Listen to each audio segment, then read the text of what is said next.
Grayson Report! Happy Monday! How's everyone doing? Is everyone staying warm? It's cold all over. Nikki Bella, thank you for being a member of the Wolf Pack for 6 months. Hi, Lisa. Love your channel with great content. Thank you, Nikki Bella. Hearts for Nikki Bella, guys. And what's up, Wendy? D Nice. Delia Lux. Joanne. Anne. Lisa Boo. How's everyone doing this fine Monday evening? Tammy, what's up?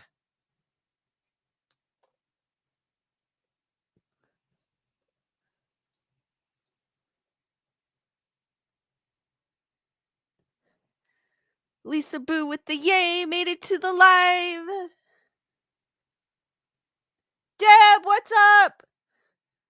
Wendy is staying warm. Kyle, how's it going? Gunner Girl, what's up? I'll wait a few minutes for people to trickle in here and then we'll get on to the spookiness.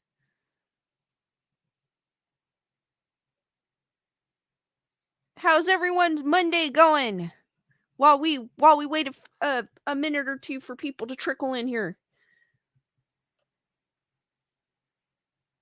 Anne goes, thank you for the bad weather. I get to stay up late start tomorrow. Oh, that's super cool. D Nice, thank you for being a member of the Wolf Pack for 9 months. I am frightened you're going to do jump scares now. I am D Nice. Gunner Girls with the make sure you hit that like button, guys, when you get a chance. I know I did. Lisa Boo goes super cold outside, but staying warm. Kyle is already in bed, nice and cozy. That's the best place to be. That is the best place to be. I was cuddled up in bed before the stream. Wendy is all about the jump scares. Super awesome. Anne loves jump scares. I don't know if you guys saw the last one on my last stream, but that one actually, usually jump scares don't get me, but that one did. But I do have one tonight. And as a reminder, the skeleduck. I know you guys, I'm so proud of myself on how I hit it. So if one of y'all find it, I'm going to be like, no. But just a reminder, guys, that skeleduck is behind me somewhere. But just remind me, and I will reveal his location at the end of the stream. What's up, Bernadette? With the trickle. Kyle goes, oh, jump scares. I'll have to add some more random vids on the Telegram. Osiris, what's up? I am so proud of the skeleduck hiding. But just remind me at the end of the stream and because I will forget. I do sometimes. That's a crazy thing. Joanne sees the duck. What? What? I'm still proud of the location.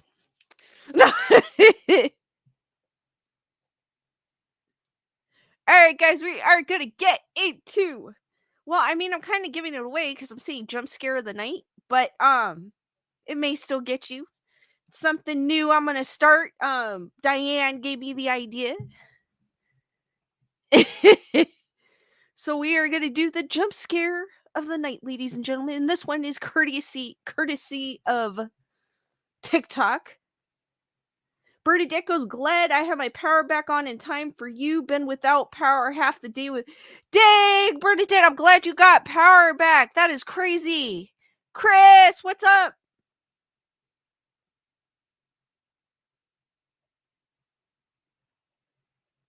Kyle, I know what you mean, but I can't see stuff off my tablet sometimes.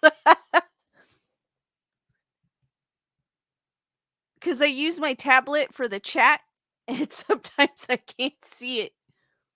That's kind of bad. All right, we're going to start off with the Daniel with the jump scare of the night. And this one is from TikTok.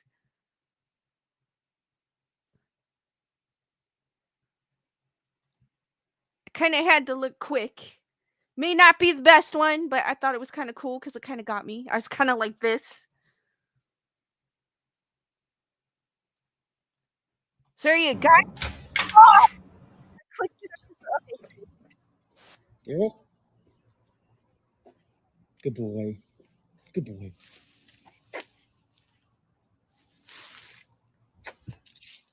Yeah.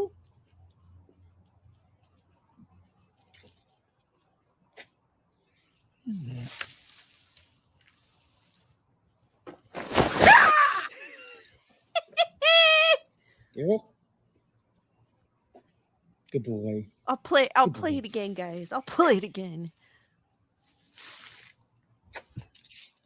Yeah.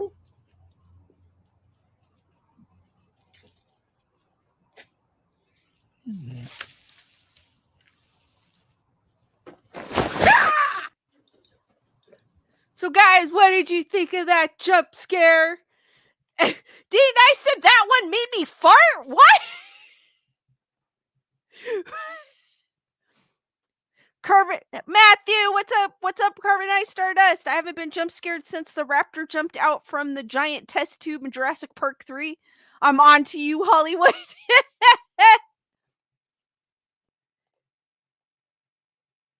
Wendy goes, is that I don't think it is. It looked like it was like a terrier mix. Kyle goes, at least it didn't have an ear piercing scream. That's in all of them. True. D-Nex goes, I laughed and farted at the same time. Sorry, D-Nex.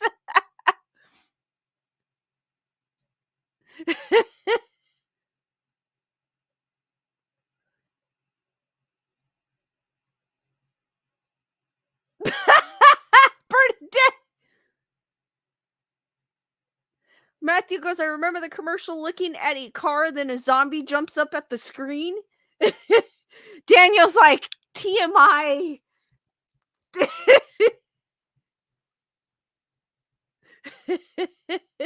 Oh, and then she answers.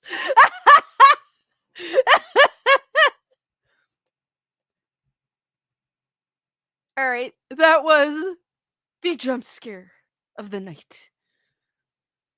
Hopefully I could find some cool ones. Oh, there was another one. It's not really a jump scare though, but it's kind of cool. Except I think it was on. I don't think it's on TikTok, but I'll share it on the next one.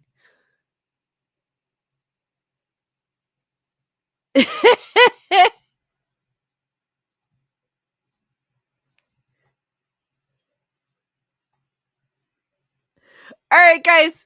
The next article. I couldn't believe it when I saw it. I could not. That's why I had to share it. Could not believe it. And and this one's from Collider. And it's Winnie the Pooh, Blood and Honey 2, cast, plot, and everything we know so far. And I was like, what? They're making a second one? Cheryl, what's up? I almost died when I saw this. I mean, don't get me wrong. It's a awesome concept, but bad execution. And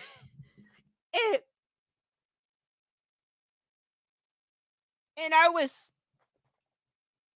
like, something moved behind me. No. And I don't think it was the chair. So I could not believe it. I gave this a chance. I really did. No, like I said, it's a awesome idea, bad execution. With a tight budget and promise to ruin your childhood, Winnie the Pooh, Blood and Honey received mixed reviews. None of it. I think on what was it? on Rotten Tomatoes. Hold on. I think I looked it up too.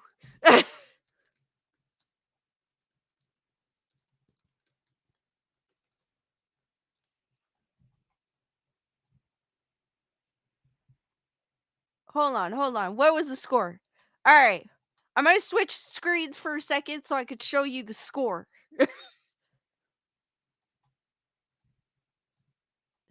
Because I remember looking at it, I was just laughing. Well, not laughing, but I was like, oh no, what did I get myself into?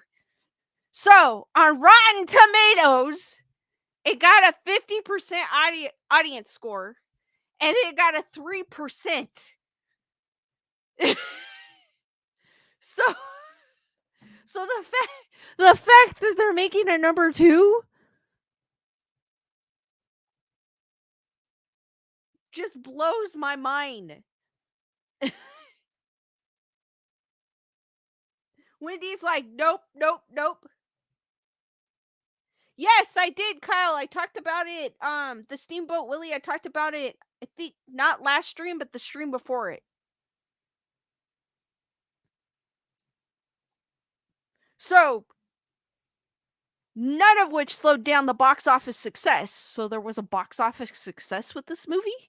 The irresistible curiosity to watch a nostalgic tale turn nightmare proved more powerful than any criticism of the movie itself. All the hype and success thrust the producer and director Rise Frank Waterfield into a position where a high-budget sequel became more than a possibility. Now, the highly anticipated Winnie the Pooh Winnie the Pooh Blood and Honey 2 has an estimated release date and a much larger budget to work with. Oh, please, I hope so.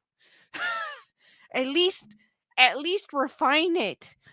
If it wasn't obvious already, Winnie the Pooh Blood and Honey is a twisted story about the beloved childhood Disney character Winnie the Pooh. Only this time, he's gone wild from the abandonment of his now grown adult companion, Christopher Robin. This time, in its sequel, there are updated costume designs, bigger storylines, and much more gore.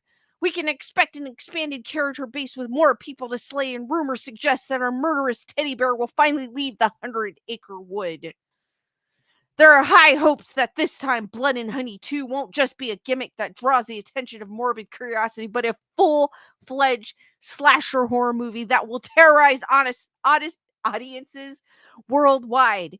As we brace ourselves for its release, let's dive into the details we've gathered and await the next chapter in the unexpected horror saga. I'm just, oh, is that what is that like an updated one? Because that looks cool. So it says it's estimated, I'm not going to read the whole thing. It's estimated to be released in February of 2024. This perhaps not dinky-dinkly, only a month after Winnie the Pooh and Piglet's good friend Tigger becomes public domain, enabling these filmmakers to introduce another terrifying monster to the story. Okay.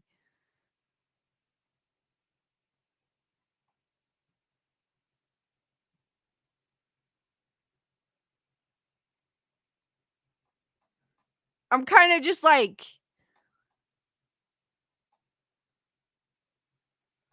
so we might see Tigger. But I do not recommend seeing the first one.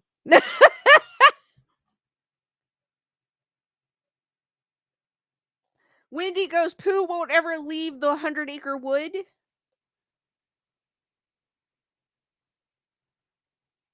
Carbonized Stardust goes like, thanks for teaching me to trust no items I buy ever again, Hollywood. Teddy bears are no longer safe.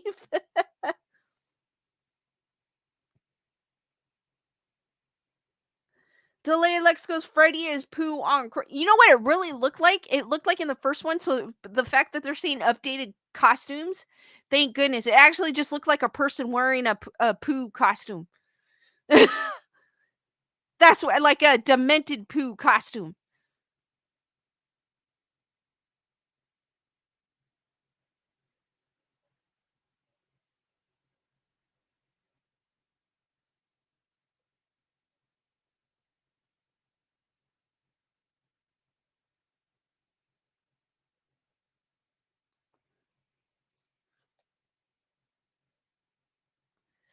Matthew goes also is really wrong since Winnie the Pooh was based on a real bear.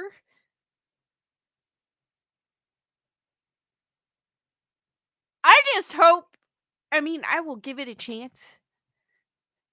I just hope that Pooh actually looks like a demented bear and not a person in costume. And they're saying more gore. Oh,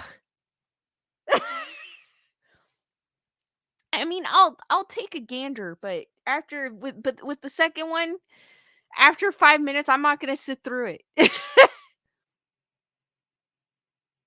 It is. This is the one that here. This was it. The one that was here. I'll show you. This was the Winnie the Pooh. This.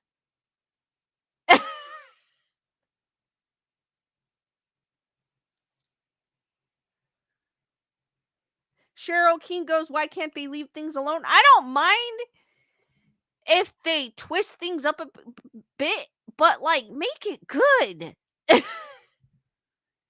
Daniel Miles goes, funny looking. And now they're saying updated costumes because now they have a bigger budget for the second one. So, I mean, according to this article, the movie did well. Carbonite Stardust goes the Peter Griffin of Scary Bear characters.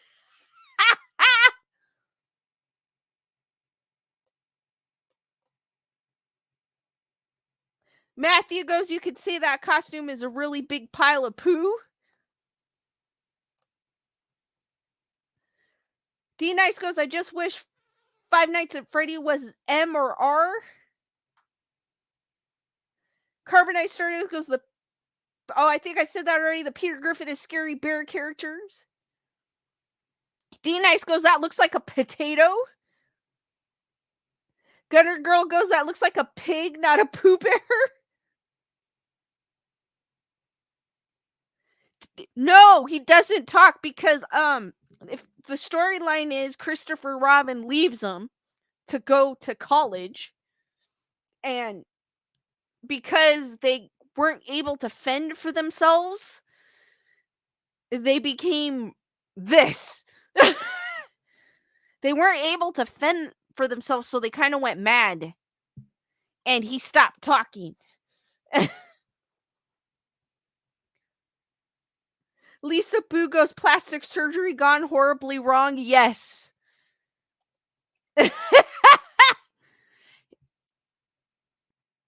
And yes, he had honey dripping off his face the entire film.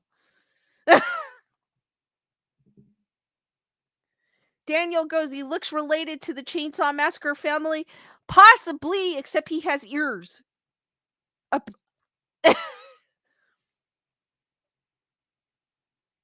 Matthew goes, looks like a yellowish or yellow Stay Puft Marshmallow Bear.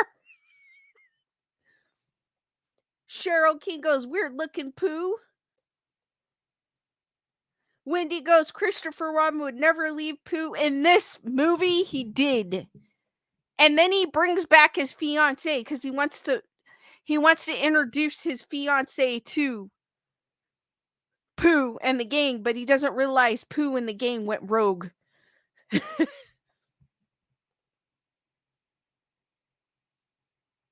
And goes, what does Pooh put on his hot dog? Honey mustard? Bernadette was good. I was like, what is that dripping off his face? Whose honey did he sip on?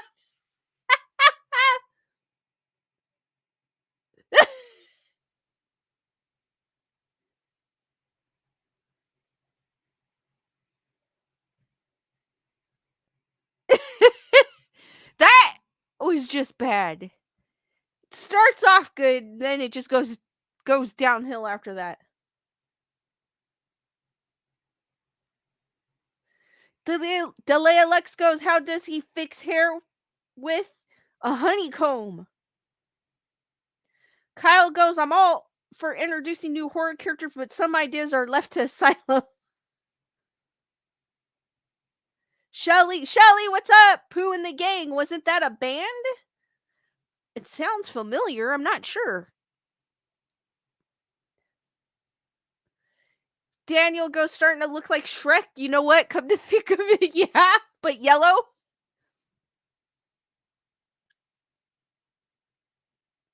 Bernadette goes, how about Pooh and Friends versus Five Nights at Freddy's? That would be cool.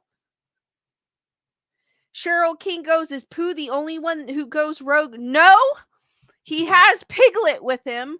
And apparently, I guess they ate Eeyore. They imply. And of course, I guess Tigger was still under domain, so they couldn't use him.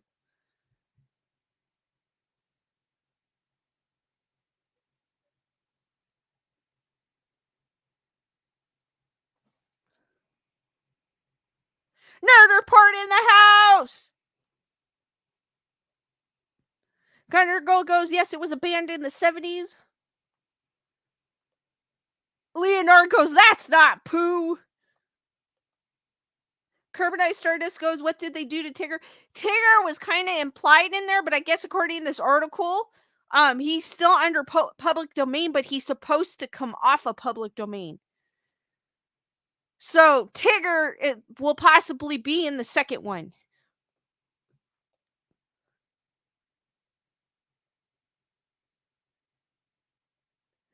And goes, I love Poohanami or Pooh Nami.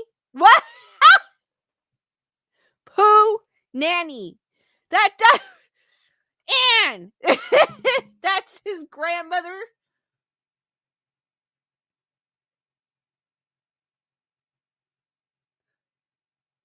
Chrissy, what's up? Nicholas, what's up? Joanne goes, Tigger should have been eaten first. I don't know. Actually, they show Tigger kind of because there's like a little kind of like animation thing going on at the beginning, and then he disappears. So I don't know what happened to him.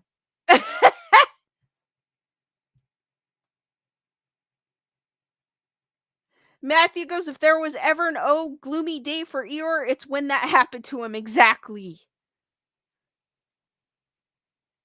Gunner Girl goes, they ate Eeyore?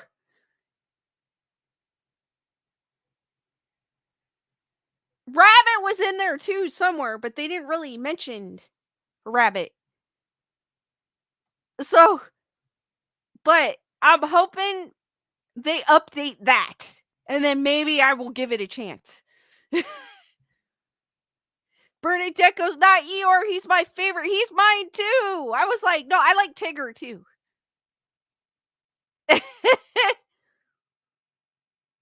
I saw it and I was like, they ate Eeyore? What? Wendy goes, Rabbit was the brain of the operations.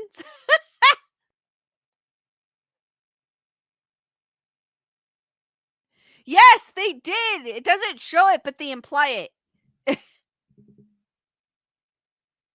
Gunner Girl goes, I couldn't watch that movie. I would cry the whole time. You don't want to watch that movie, Gunner Girl. It was horrible.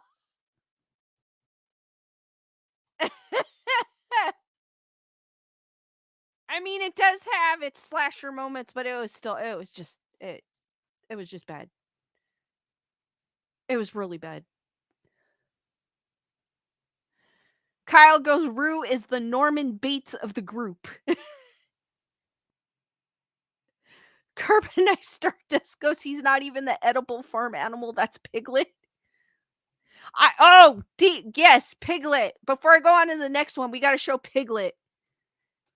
Piglet looks like, what is it? Bebop from Turtles, kind of?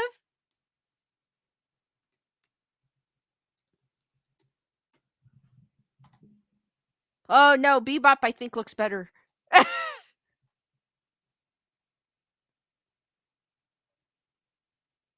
Hold on, let me see if I could get a decent...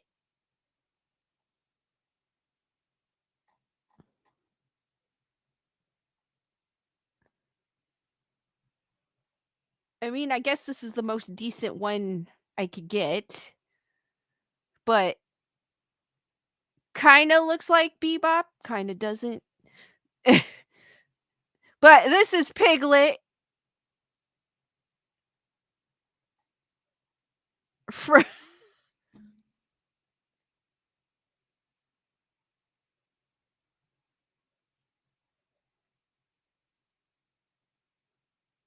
Bernadette goes, question, what was the worst horror slasher movie you have ever seen? This one, Bernadette. Pooh, Blood and Honey. I just was like, I sat there and watched it, but it was bad.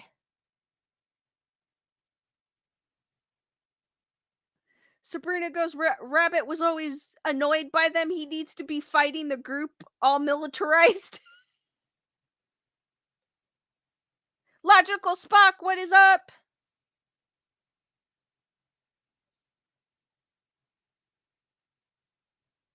Carbonize goes, but that's why you'd get rid of Rabbit first, because he'd organize the rest of the fight back. If Evil Pooh wants to take over, the strongest willed should go first. Delay Lex goes, Piglet was in Texas Chainsaw Massacre. You know what? They belong in that movie.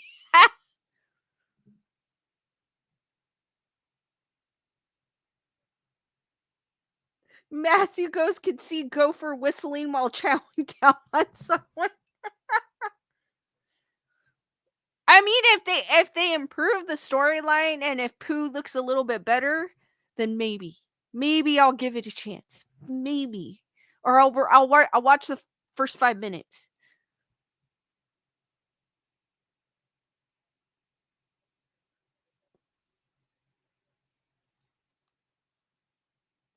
Kyle goes, I always imagined a horror Piglet to be Professor Pig, but as a child.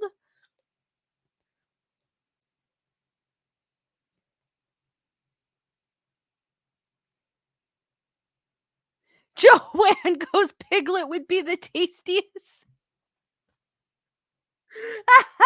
We're so bad.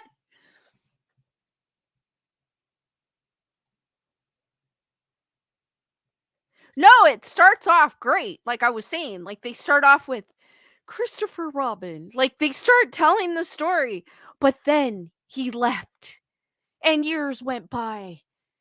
Food grew scarce and they had to do something about it. And they swore that if he ever see Christopher Robin again, they would not just kidding.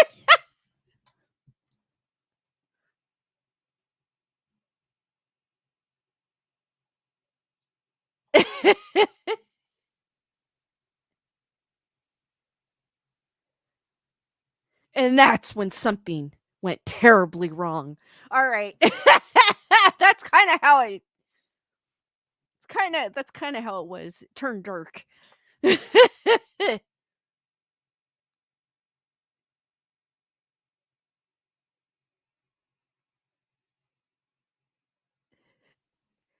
right, guys, we're going to start off with 9 true scary stories that are almost too creepy to believe. Joanne, I guess he had a stash of honey somewhere. I don't know where he got it from, but he had like a stash of honey.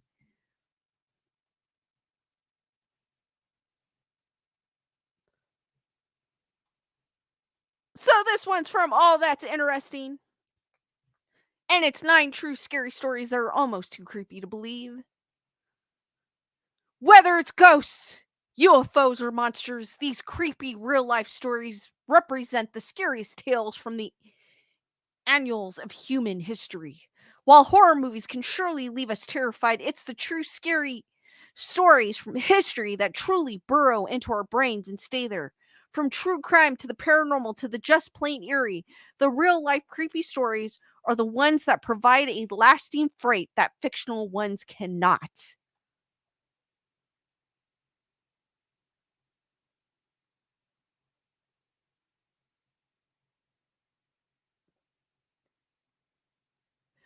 Perhaps Mark Twain put it best when he said truth is stranger than fiction, but it is because fiction is obliged to stick to possibilities. Truth isn't. History's most chilling, scary stories of aliens, murder, and monsters indeed remain far stranger than fiction. They take uncanny turns and deliver startling scares that no writer or filmmaker could dream up in quite the same way. Discover some of the creepiest stories that are entirely true and are all the more terrifying because of it. True scary stories, the mystery of the Einfield monster. One night in 1973, the two young McDaniel children of Enfield, Illinois, claimed to see a weird creature lurking in their yard and trying to get in the house. But Father Henry McDaniel chalked their creepy story up to the active imagination of childhood.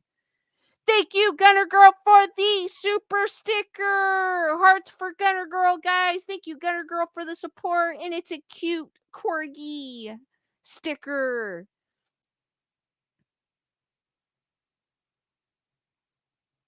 Ignatius, what's up? Hopefully I didn't butcher your name. And thank you for gifting 5 memberships. Welcome, Delay Lux, Rose's Vengeance, Busy Mama, SFL, Michelle, to the Wolfpack Hearts for Anne and the new Wolfpack members. And just a reminder that the membership is good for 1 month. Hearts for everyone, guys. Thank you. However, he changed his mind later that night. After being awoken by strange scratching sounds, McDaniel grabbed a pew-pew and a flashlight and peered outside his front door. There, between 2 rose bushes, he saw a creature that was almost like a human body, just as his kids had described. It had 3 legs on it, a short body, 2 little short arms, and 2 pink eyes as big as flashlights, he recounted to a reporter. McDaniel said he fired 4 pew-pews and was sure he hit the creature at least once, causing it to make a hiss, much like a wildcat's, before it ran off toward a railway embankment. McDaniel was stunned when he saw the monstrous beast jump 80 feet in 3 jumps before quickly running out of sight. The police found scratches on the door screen as well as footprints in the dirt near McDaniel's home that looked dog-like with 6 toe pads, yet no clues pointed to an unusual creature. McDaniel's sighting made the reading eagle, but it was clear most people didn't believe it was true. It didn't help that a 10-year-old neighbor faked his own eyewitness account on the beast, only to later admit that his testimony was a prank against the McDaniels. McDaniel reported 2 more sightings of the alleged beast to local cops, but he said they eventually threatened him with jail time because nobody believed what he saw had been real. But McDaniel was adamant and stood behind the scary true story. If they do find it, McDaniel said in an interview, they will find more than one and they won't be from this planet. I can tell you that. After McDaniel's public testimony about the Einfield monster, other eyewitness claims began to surface. Monster hunters swarmed the town, and at least 5 men were arrested after firing pew-pews in the area and claiming to have photographed the creature. To this day, no explanation has been uncovered from this small town creepy story.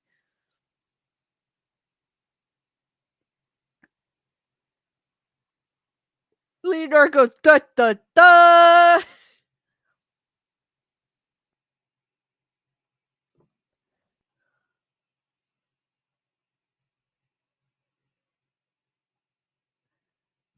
The next one is creepy stories of people literally being saved by the bell. The term saved by the bell is an idiom commonly used to describe people who escape difficult situations thanks to a last-minute solution. But the light-hearted phrase actually may have a true story behind it related to a medical condition known as catalepsy. Catalepsy is a medical condition in which a patient endures an uncontrolled state of muscle rigidity and unresponsiveness. The condition is often linked to episodes of catatonia.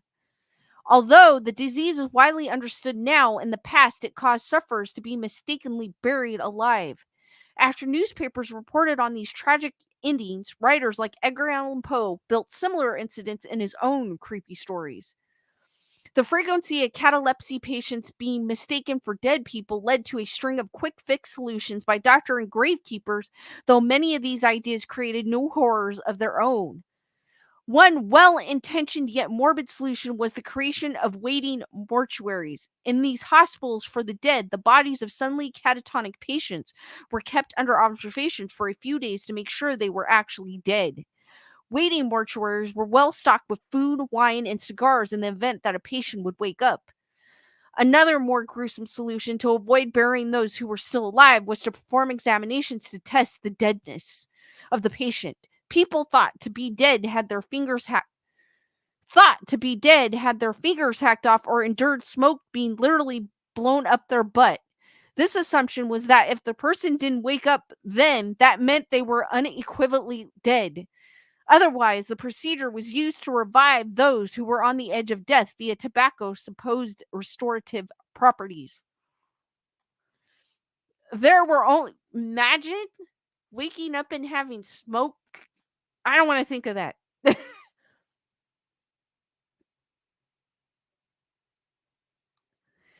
There was only one problem with such tests. Catalepsy prevents patients from feeling pain during their catatonic state, so employing extreme measures proved to be an ineffective method of confirming whether a person was dead or alive. True scary stories of being buried alive also spawned the creation of safety coffins. In 18th and 19th century Europe, especially Victorian England, enough people were being mistakenly buried alive that coffin makers came up with a number of solutions. These caskets were designed with above ground horns or bells that a person who found themselves mistakenly buried alive could ring from the inside when they woke up trapped underground. Some of these safety coffins also came equipped with a stash of poison in case the person figured out they wouldn't be saved. Other models used glass panes that would fog up if the person was still breathing. Some had tubes that gravekeepers would have to sniff each day to confirm that the body inside was actually decomposing. I don't think I would want to have that job. Other people were simply buried with the keys to their own coffin in their pocket. But the bell models were among the most pervasive. Of these morbid contraptions were allegedly where the phrase saved by the bell came from, according to some. It is unclear whether safety coffins did any good to reduce the number of people who were accidentally buried alive, but the thought of being trapped with no escape for eternity is enough to send a chill down your spine. Yes, Daniel, I don't think I would want to, yeah. Imagine just having that job. They'll be like, whatever the guy's name is, "Can you smell to see if that body is decomposing?" Like, just imagine. Oh,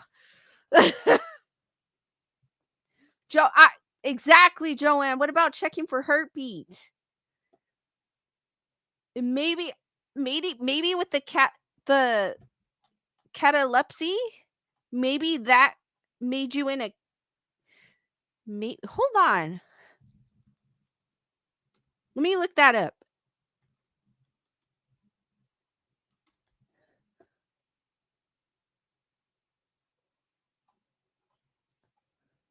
Let's see. Let's see.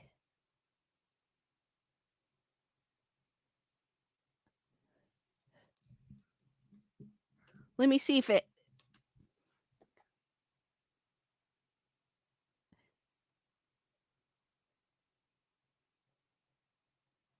Let's see. Let's see. Hold on.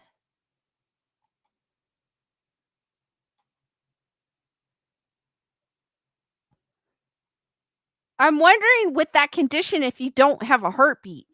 That might be why that didn't work. Thank you, Matthew.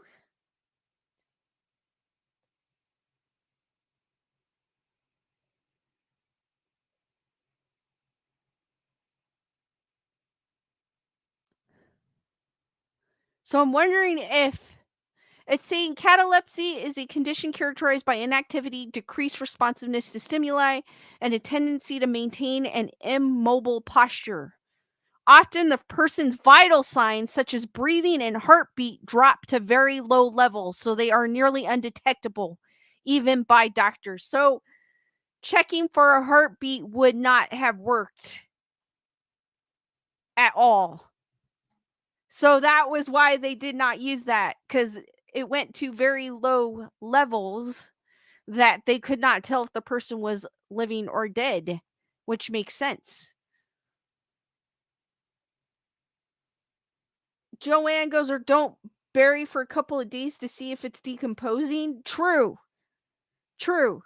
Because back then they didn't keep they had no refrigeration. So they could have done that. I mean, I guess they did mention that they had these um safety coffins, and then they also had above ground, with the bells, and then they had a place where they would come up that was full of like wine and cigars and all stuff. So I guess that was one way they did kind of do that. Cheryl goes, put it also said like their vital signs are very low, so like you can't detect it.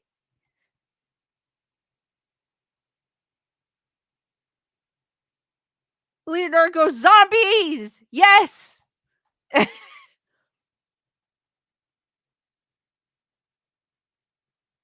So that might be why they didn't do that one either, Cheryl.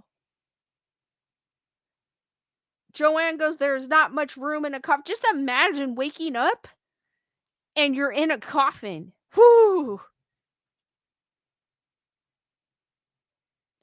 I agree with you, Matthew, but even alive or dead after a few days, you will be smelling something wonderful.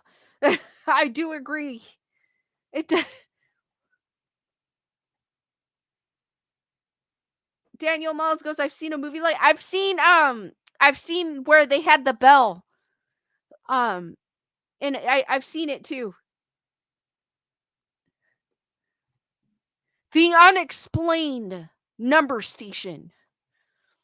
At the height of the Cold War, when radio was still a top medium for disseminating news and information, many listeners accidentally stumbled into some rather unnerving programming. These creepy broadcasts would typically begin with a strange melody or several beeps and were followed by the voice of a woman or child reciting seemingly random numbers. These transmissions played routinely and lasted for several minutes on frequencies that listeners dubbed number stations. The discovery of these strange number stations quickly gained attention among those who were unfortunate to find themselves listening to these mysterious broadcasts. The phenomenon also spawned a fringe group of radio listeners dedicated to solving the mystery of who were sending these broadcasts and why. Each number station they discovered was given a name depending on the nature of its broadcast. Among the most well known were the Nancy Adams Susan, the Gong Station, and the Lincolnshire Poacher. They were all uniquely bizarre in their own way, spurring a number of creepy stories about who could possibly be behind them. It wasn't until the 1980s that amateur sleuths tracking these number stations, hypothesized that the mysterious broadcasts were actually coded messages used in espionage operations across the globe. The idea has been supported by figures like Robert Allison, an author who specialized in espionage and writes under the pen name Nigel West. Nobody has found a more convenient and expedient way of communicating with an agent, alas, Elson said. Their sole purpose is for intelligence agencies to communicate with their agents in denied areas, a territory where it is difficult to use a consensual form of communications. Remarkably, these short waves of alleged coded messages can still be found on the radio today, so long as one is diligent enough to search for them. Espionage tactics may seem like the most plausible explanation for these ghostly signals, but the true intent of some of these number stations have never been cracked. One station, known as the Buzzer, has been sending out mysterious broadcasts since the Cold War. It's featured two buzzers at the top of every hour, followed by a monotonous drone between every 21st and 34th minute during daylight hours. A voice follows, reading a string of numbers, words, or names in Russian like Anna, Nikolai, Ivan, Tatiana, Roman. Thank you, Leonore, for the super chat. Hearts for Leonore, guys. Thank you for the support, Leonore. You're awesome. Wendy goes, I blame my nightmares tonight on Lisa. It was initially believed that the broadcast was set up by Soviet authorities, but after the collapse of the Soviet Union, the strange radio broadcast only became more active. To this day, nobody knows who started it, what it's about, or why it continues. The true scary story of the number station goes on.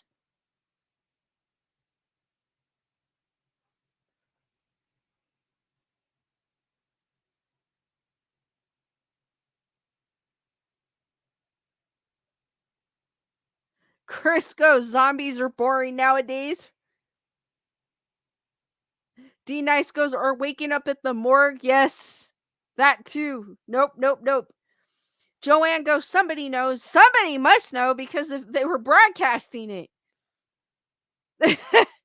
I agree. So that's kind of strange.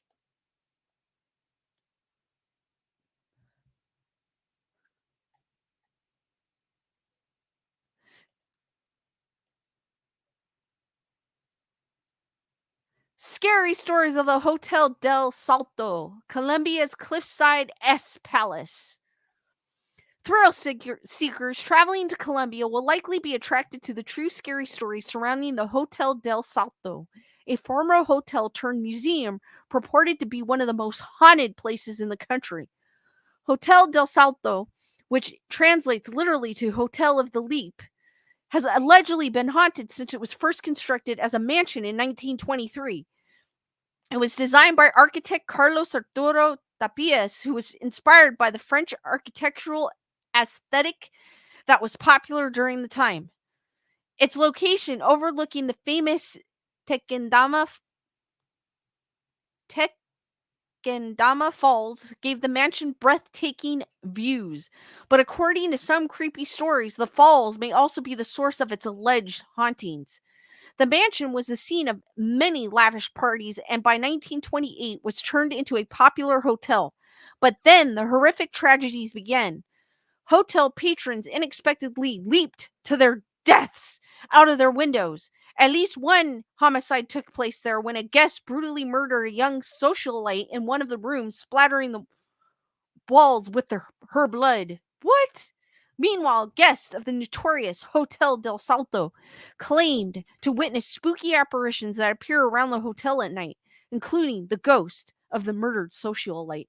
In local legends, Tequendama Falls is said to have been where many people of the indigenous Muisca tribe escaped from Spanish colonizers by leaping off the nearby cliffs centuries before. Though the native legend says the Muisca were incarnated into flying eagles as they jumped off the cliff, thus surviving the brutal plunge. Locals believe the land has since been cursed by the Muisca, some of whom may have not survived their attempts to escape the Spanish invaders. Even after it was shuttered in the 1990s, scary stories about the hotel continue to emerge. Some claim that loud screams can still be heard coming from the abandoned hotel. Additionally, they say that the constant mudslides on the road to reach the property and the stench from the heavily polluted river water further prove paranormal activity on the grounds. Today, the once rundown hotel has been converted into a sleek and stylish cultural museum. Curious visitors can tour the former hotel but only during business hours, which end at 5 p.m., well before scary stories say the ghosts appear. Boo! They took the fun away.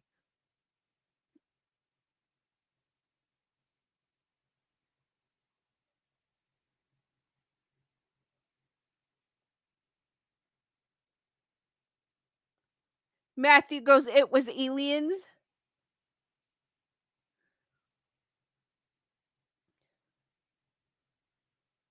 Heather, whatever, what's up? Ghost eagle poop had better be invisible.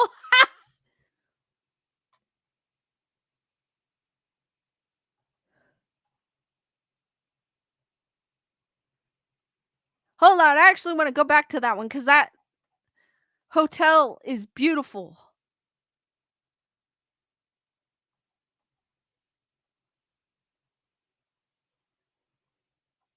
I feel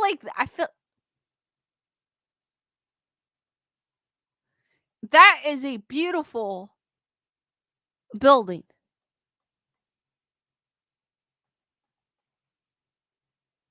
It's creepy looking as well. So if we are ever in Colombia, the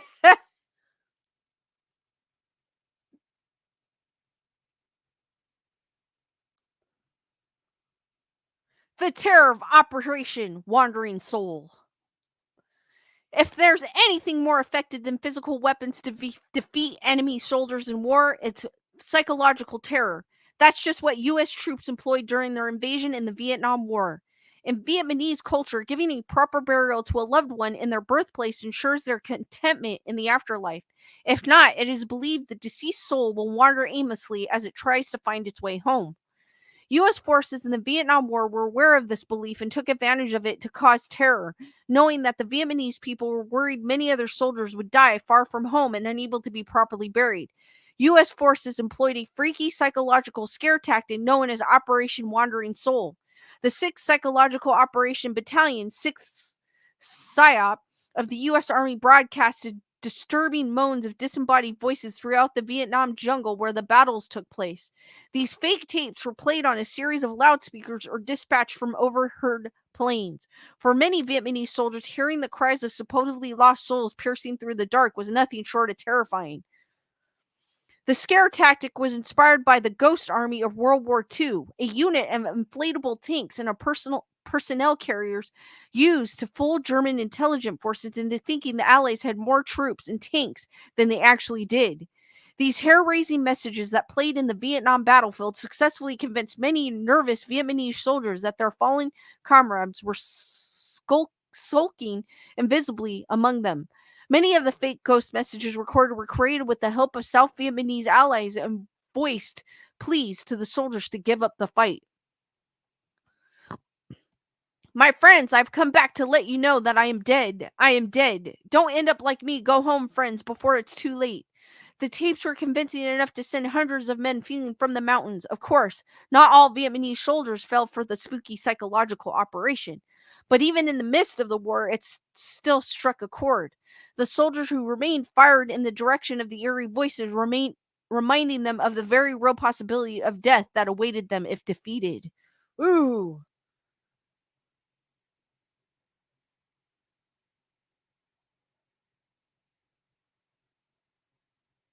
Yeah, that one's kind of a little crazy that they actually did that. Whoa.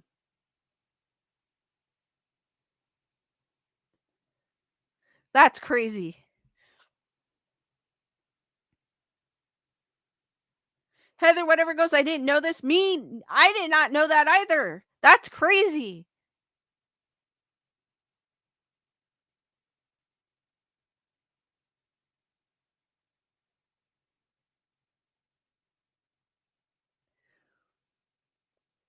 The Tucker telephone torture device? All right. Of all the true scary stories about life inside America's jails, the Tucker telephone is surely the most awful. And for inmates doing time at the Tucker State Prison Farm in Arkansas in the early 1960s, there were nothing more terrifying than the Tucker telephone.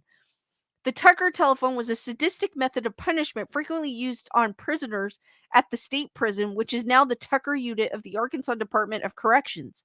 The torture device was the brainchild of prison physician Dr. A.E. Rollins and prison superintendent Jim Bruton.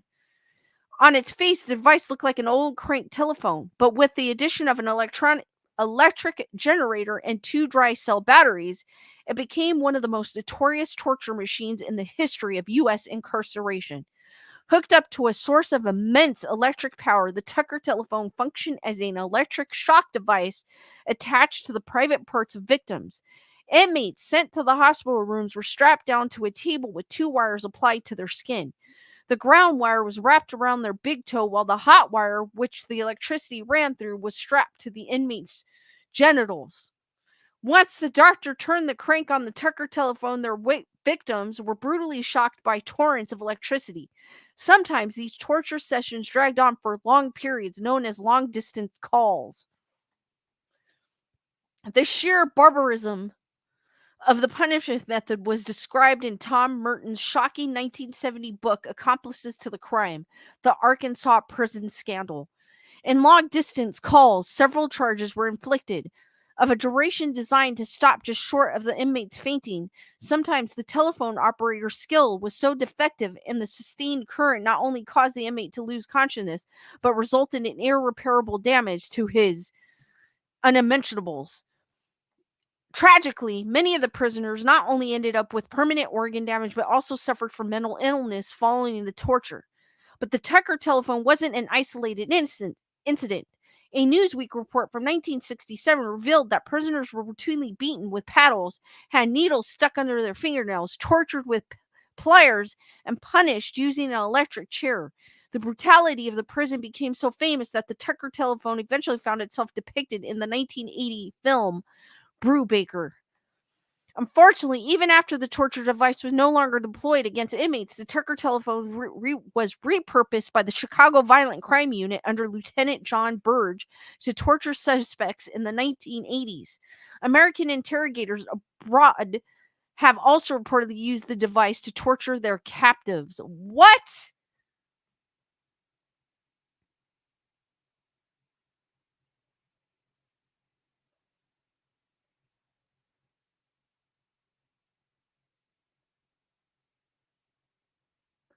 Chrissy goes, so I just saw a post about Wizard of Oz that piqued my curiosity. The lion was real, lion skin, and they, if only gets worse. Now I need to know. That is crazy. Chrissy goes, I'm interested in the creepy. That's awesome.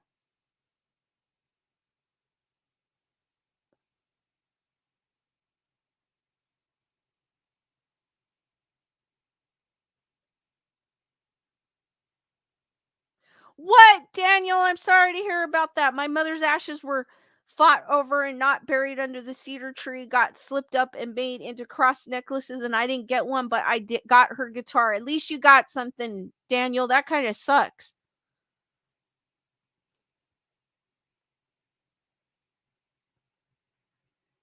Chrissy, I can imagine that smell from that costume.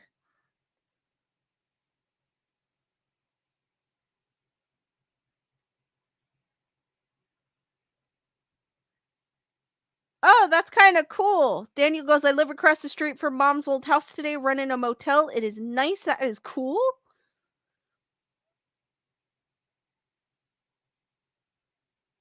Yeah, unfortunately, sometimes that happens, Daniel. And it sucks. True scary stories. The Beast of Jivadun. In 18th century Jivadun, an idyllic country territory in France, or Gévaudan, a horrific series of slayings and scary stories about a killer had residents up in arms. But the perpetrator was believed to be not a man, but a beastly monster that resembled a wolf. The first victim was Jeanne Boulette, a 14-year-old shepherdess who was mysteriously found dead in 1764 with her. Then another teen victim was discovered a month later. The second victim allegedly described their killers as a horrible beast before taking their last breath. Hundreds more were mauled with their throats or chests ripped out. Creepy stories from those who claimed to have survived or witnessed the attacks described an enormous wolf-like animal with black fur, a large chest, and a mouth full of sharp teeth. These witnesses' accounts peppered the newspaper which quickly dubbed the murderous creature the Beast, Gévaudan. Cheryl, thank you for the super sticker. Hearts for Cheryl, guys. Thank you for the support.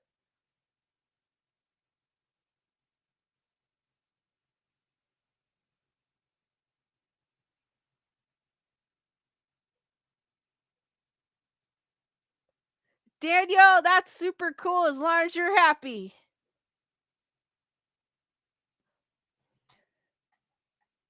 Local organized hunting parties in the wake of the brutal killings. Jean-Baptiste Dumal, an infantry leader of the local militia, organized 30,000 volunteers to hunt down and kill the beast with the promise of a year's salary as a reward. Still, the hunting campaigns were unsuccessful and the body count continued to grow. According to the scary stories that spread across the countryside, a farmer named Jean Chastel, who lost many loved ones to the beasts of Gévaudan, decided to take matters into his own hands. He allegedly wandered into the mountains armed with nothing but a pistol and some silver bullets. After taking a rest to read the Bible in the hopes of luring the creature, the alleged beast appeared in front of him. Somehow, Châtel managed to pew pew and kill the beast, triumphantly presenting it later to the king. Some claim that a cornucopia of human remains tumbled out of the wolf's stomach when it was cut open. These creepy stories famously inspired Robert Louis Stevenson's 1879 book Travels with a Donkey in the 70s and pop culture adaptation like Christopher Gahn's 2002 horror film Brotherhood of the Wolf. But was there really a supernatural wolf terrorizing France? Historians have yet to agree on what exactly happened at Gévaudan.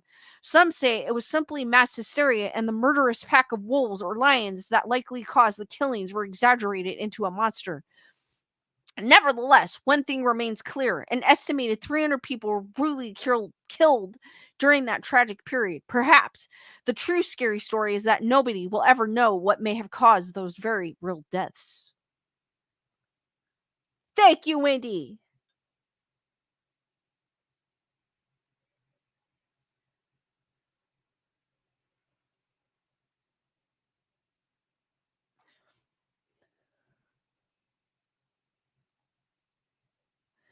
Creepy stories of those who had the deadly phone number.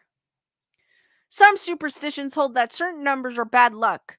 I think I've read this one on a previous, if it's the same one. One cell phone number issued by a Bulgarian mobile phone company in particular actually seemed to be connected to the deaths of at least 3 people, all of whom had used the same number before their ominous deaths. Whether a coincidence or not, the unlucky cell phone number 0888-888-888 has since become synonymous with deadly bad luck. The first victim, in fact, was the former CEO of the mobile phone company Mobitel, named Vladimir Grasnov. He died of cancer at the age of 48 in 2001, shortly after receiving the number from his former company. Rumors suggest that the real cause of Grasnov's death was that he was being slowly poisoned by a competitor. 2 years later, the alleged curse hit the next victim of the unlucky mobile number. Konstantin Dimitrov, a Bulgarian mafia boss gunned down while having dinner with his model girlfriend, was killed at the age of 31. Investigators suggest it was a hit job by a rival drug boss. The third and final victim to hold the ill-fated number was Konstantin Dishlev, who was shot to death while sitting down at an Indian restaurant in 2005. Jaslev, like the previous owners of the mobile phone number, was engaged with the underground criminal world. He was known as a crooked businessman who operated a secret drug trafficking operation.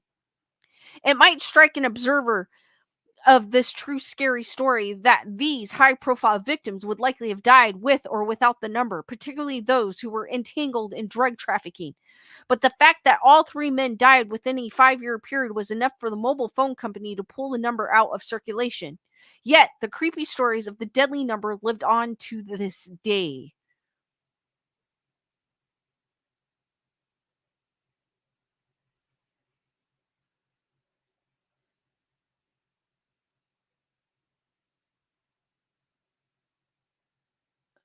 Chris, are you still dealing with mice?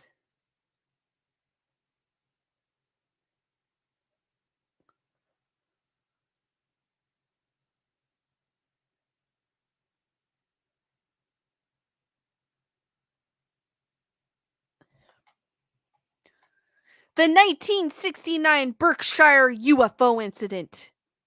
Today, Berkshire County, Massachusetts is famous for its wide-open countryside that makes it a popular vacation destination, but the rural territory was once heralded as a hotbed of UFO activity following the alleged sighting that took place on the evening of September 1st, 1969. More than 50 years later, the true story of the Berkshire's UFO incident remains perhaps the most chilling tale of an alien abduction on record. According to witnesses, creepy stories, a disc-like craft was seen perform aerobatic maneuvers in the sky above the Berkshires that night. Others say they didn't just see the craft but were taken aboard it.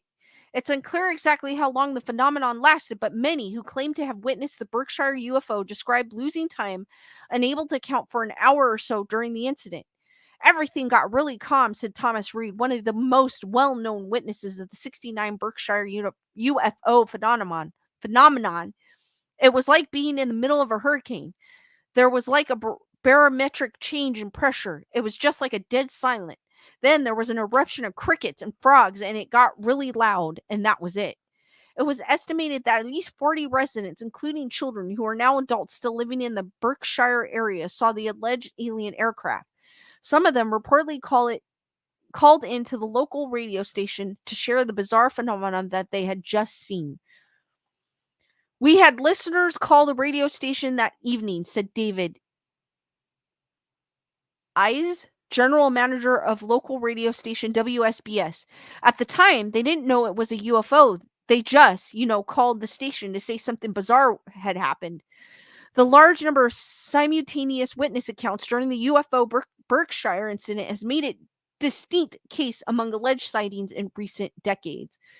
The witness accounts were so plentiful and compelling that the Great Barrington Historical Society decided to officially recognize the incident as the first off-world UFO case in U.S. history, some 45 years after it happened. Following the stunning recognition, witnesses formed the nonprofit UFO Monument Park, Inc. to build a monument in the area. The monument, meant as a landmark to honor the alleged UFO encounter that residents saw in 1969, was erected by the group and signed by Massachusetts government Charlie Baker. Despite the significant eyewitness accounts of the event, some residents of the town have fought to keep scary stories of the alleged UFO incident under wraps. The monument was removed following continuous arguments between the group of witnesses that built the structure and local officials in 2019. Still, the eerie aftermath of the unexplained encounter stay with residents who bore witness that fateful night and who continue to share the creepy story to this day.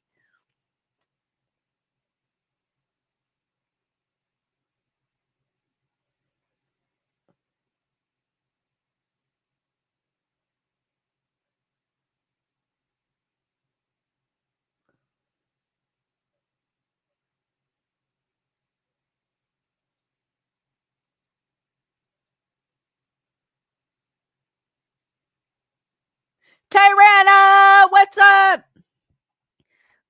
All right, guys, what did you think of those creepy stories and which one did you like the most? I think I like the one about the buried alive. I don't know why that one intrigued me. That one was interesting.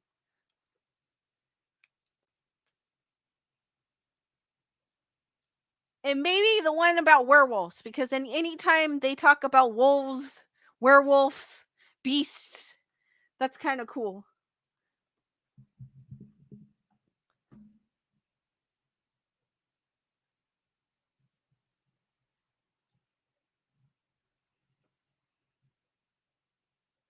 What's up? I need to fish.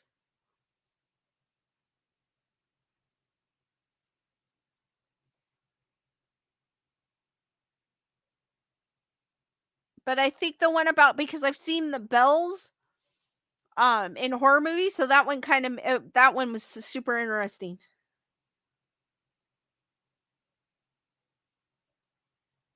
D Nice goes, I think I've learned more from you than all history classes in grade school and college combined.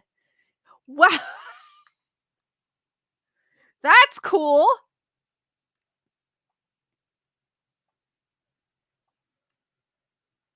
Thank you, Heather, whatever, for your PayPal, just because you're so kind and you have great shows, of course. Hearts for Heather, whatever, and thank you for the support, Heather, whatever, with the cool name. Thank you, Heather, whatever. You're awesome.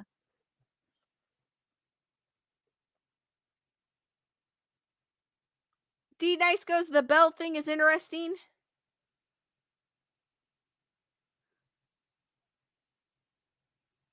And the werewolf, the werewolf one, I've kind of heard before because I did go over on a previous stream about werewolves. So whenever I see anything about werebeasts, I like to talk about it. So that one was cool. The UFO one was kind of crazy. How they had a monument and then they made them take the monument down. That's kind of sucky.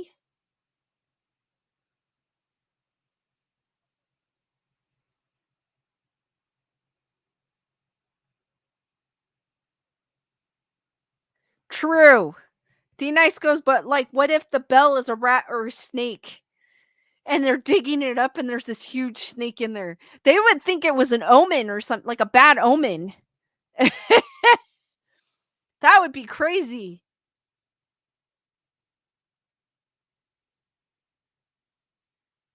Just imagine walking in a cemetery and all you hear are these bells. Whew. That would be a creepy sight to see and hear. But now I kind of know the history behind those bells. I've always, like I said, I've always seen them in horror movies.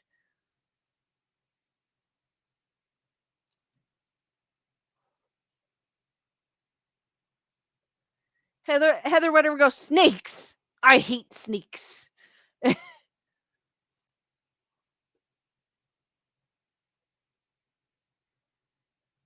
Cheryl King, that is true. You would have to hope someone heard the bells.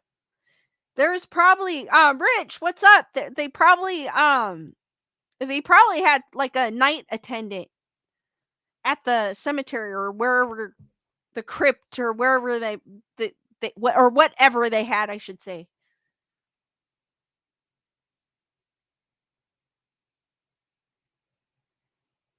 Tyran also goes, no snakes. You guys are like Indiana Jones. Indiana Jones would jump off a building, jump off a cliff. But when it came to snakes, he was like, nope.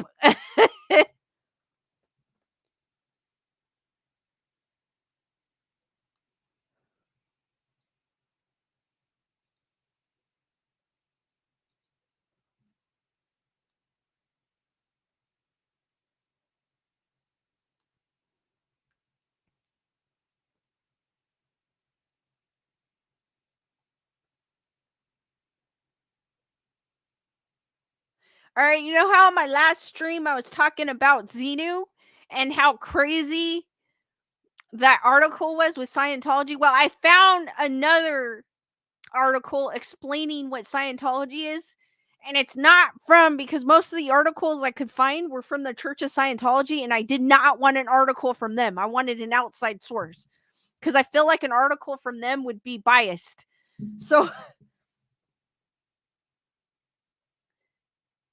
So I found an article explaining what Scientology is because I felt like what we read about Xenu was something out of Star Trek, and that you cannot say Xenu unless you're a OT-3 ranking, which sounds directly like a sci-fi movie.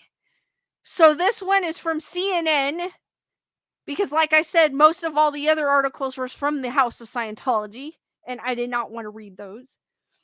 So, because like I said, I felt like those would be a little, they would be manipulative, like they wouldn't tell you the truth, kind of. So this one's from CNN, and it goes, chances are, unless you live in Los Angeles, the only time you hear about Scientology is when it's connected with a Hollywood celebrity. Yet, there's a lot more to this religion than just its ties to Tinseltown.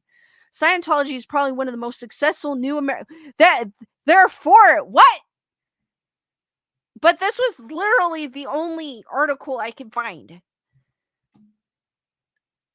Successful, and they're calling it American faiths. What? To have merged in the past century. But despite its success, and like a lot of older, and this is also an older, yeah, this was written in 2017. So this is an older article. I apologize, guys. But despite its success, and like a lot of other belief systems, what Scientologists believe and how they perceive a higher power is often misunderstood. See, this sounds like they're on their side. Religious scholar Reza Aslan explores the origin and central ideas of this faith on his CNN show Believer. Chris Barber goes, yeah, you can't say Xenu till you have paid us $6 gazillion, $600,000.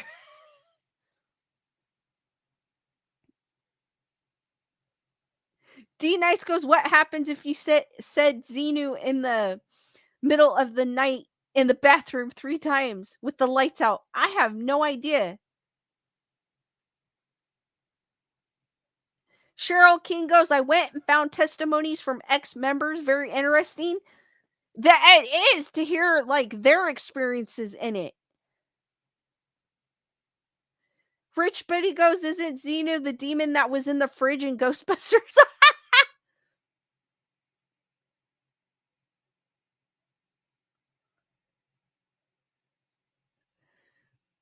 So what is Scientology? Scientology describes itself as a religion that was founded in the 50s by L. Ron Hubbard. At the core of Scientology is a belief that each human has a reactive mind that responds to life's traumas, clouding the analytic mind and keeping us from experiencing reality. Members of the religion submit to a process called auditing to find the sources of this trauma. Reliving those experiences is an attempt to neutralize them and reassert the primacy of the analytic mind, working toward a spiritual state called clear, which was mentioned in my last stream's article. The process involves a device called an e-meter, which Scientologists say measures the body's electric flow. As an auditor asks a series of questions they say reveals sources of trauma.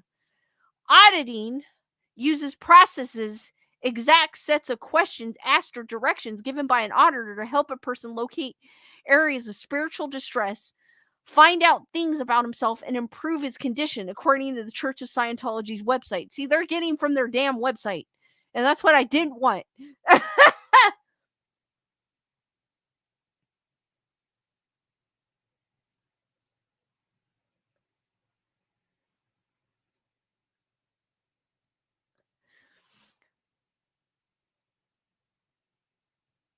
The church goes on to say science is something one does, not something one believes in.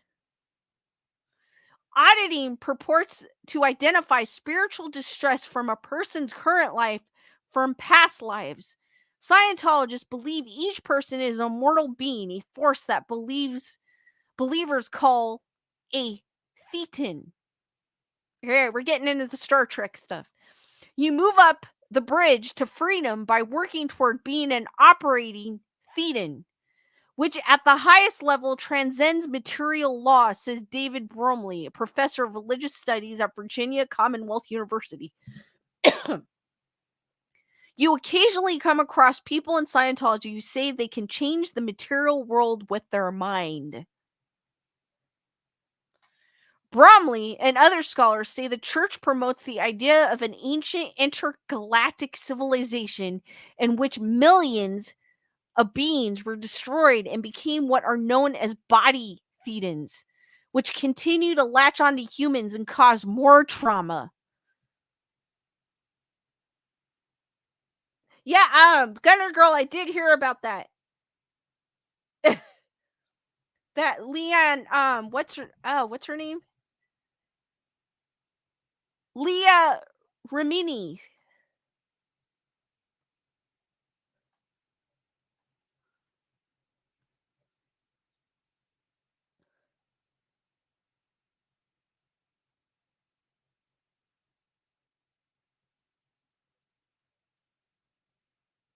Leonard goes, I have an alien inside me. That's what it's crazy.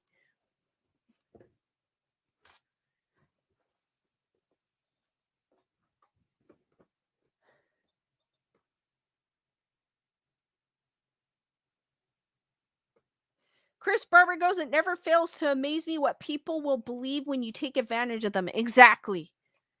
I mean, there's people that are down and out that are looking for answers, and they come across like something like Scientology or like even a religious cult, because we've had those too in the past.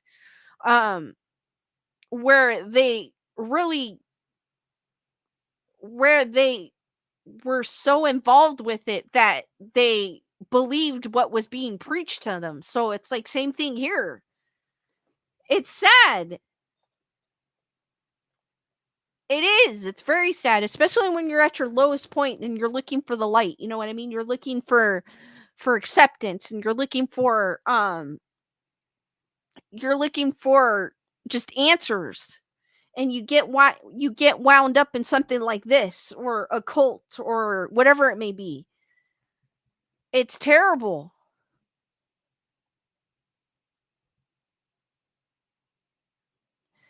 Advanced Scientologists confront body thetans through more auditing.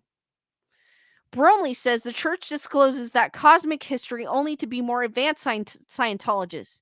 The church's media affairs department did not respond to requests for comment to the story. In a 2008 CNN interview, church spokesman Tommy Davis was asked whether the basic tenet of the Church of Scientology was to rid the body of space alien parasites. I've heard of that. I heard about that years ago. Does that sound silly to you? Laughed Davis. I mean, it's unrecognizable to me. People should really come to the church and find out for themselves what it is. I've heard about the alien parasite thing.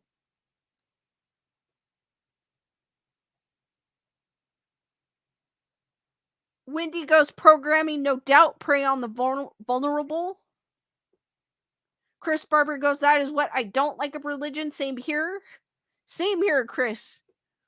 So some people get so lost in it that they don't even know what's going on sometimes, and it's sad.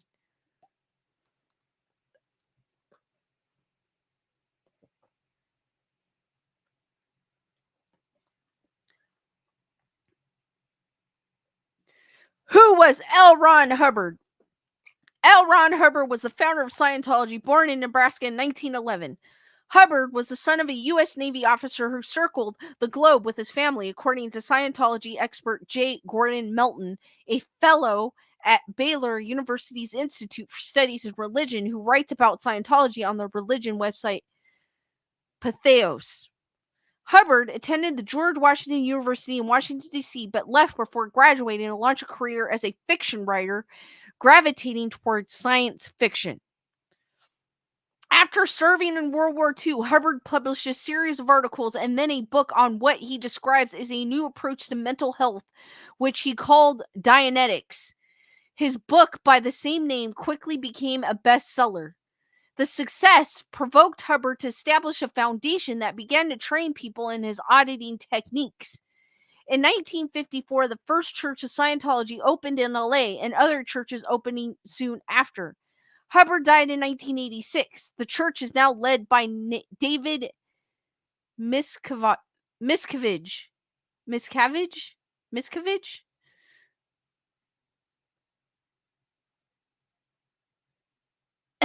Daniel goes, tablets and phones do the same, suck people in. They do. They do.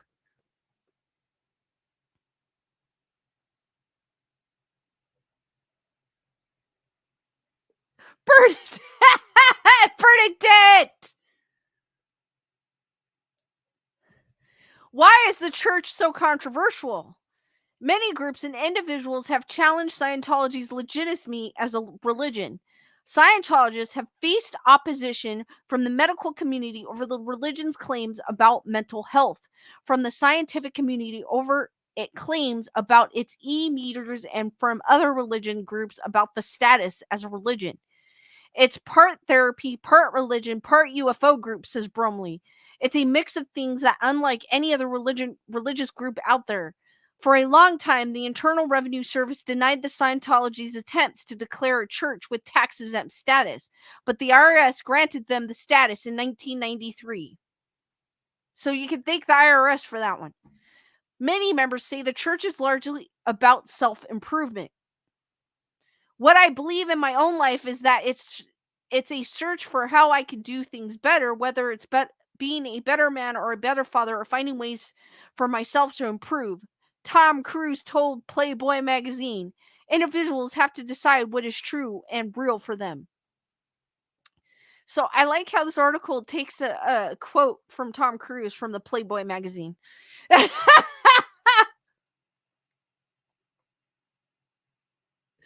The Bernadette about Madonna.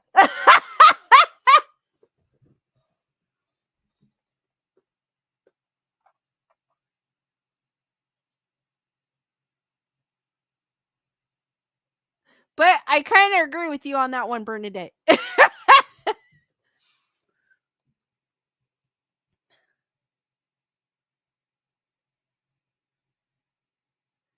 Leonardo goes, don't wear the black clothes and Nike Science.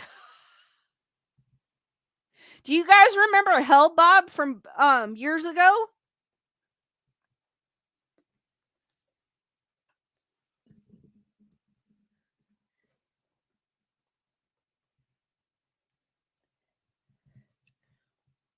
What does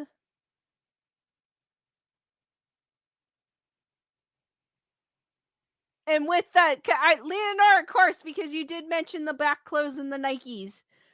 Bernadette,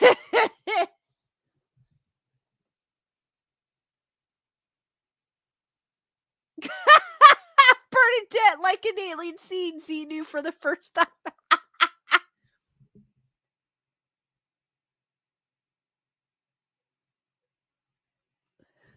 What does Scientology teach about psychiatry?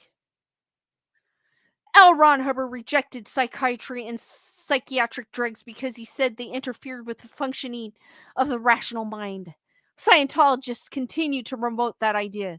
The Church of Scientology's website says that the effects of medical and psychiatric drugs, whether painkillers, tranquilizers, antidepressants, are disastrous as illicit drugs.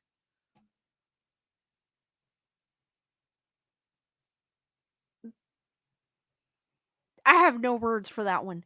How many Scientologists are there? That's a matter of considerable dispute. The Church of Scientology says it has 10,000 churches, missions, and groups operating in 167 countries, with 4.4 million more people signing up every year. Scholars say that despite the global proliferation of church buildings, the membership numbers are much lower than the church claims, likely in the hundreds of thousands. Several of the church followers are Hollywood celebrities. And I guess that is the end of that article. So they don't believe in psychological drugs. So I understand because some of those drugs are those are harsh.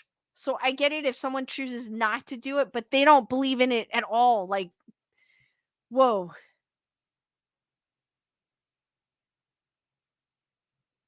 Rich Buddy goes, it's amazing that it is a book of science fiction. Yes, it is. That's what the crazy thing is. And they're not, I agree with you, Heather, whatever. They're not doctors. Chris Barber, she's not the only one that does that, which is sad.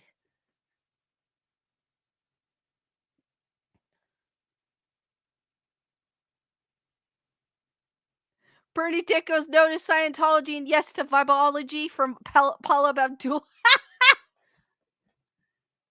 Rich Buddy goes, what's weird is that it is the non-Jewish Hollywood actors that are Scientologists. I think Hollywood doesn't allow Christians. Anyone know? I have no idea, Rich, at all.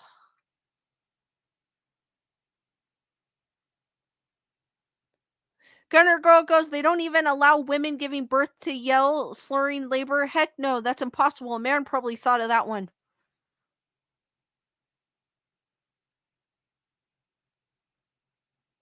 Whoa.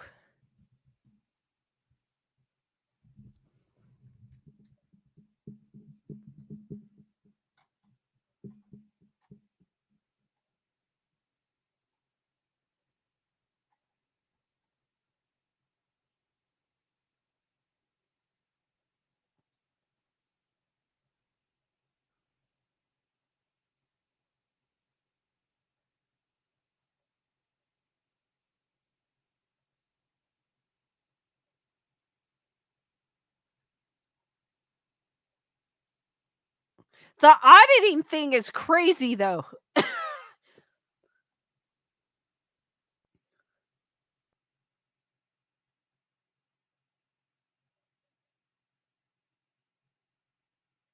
Diane goes, I've always wondered why Hollywood was so invested in this cult.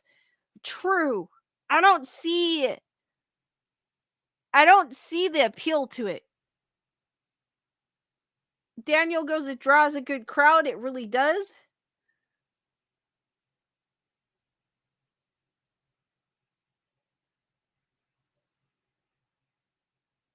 Leonora goes, black clothes and Nikes. Can't help myself, extremely just as crazy, just not as popular as then. So forgotten. Yes. It was just a different type of cult with that one. Rich Buddy goes, it's for the lost souls, those who are troubled cult. Unfortunately, that's a lot of them. Delay Alex goes, that sounds anti-feminist in nature.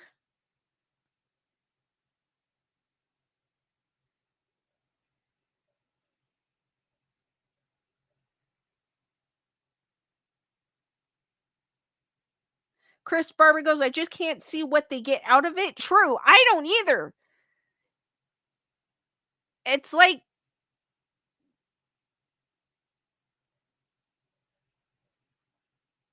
they're like traumatic events cause problematic engrams in the mind that can be removed only through an activity called auditing. Like, to me, that just that's something out of Star Trek. A fee is charged for each session of auditing. Once an auditor deems an individual free of engrams, typically after several years, they are given the status of clear. Like, I just don't know. And then Thetans, and I just don't know how anybody, I mean, to each his own. Like, you have a right to believe what you want to believe in, but SFL, what's up?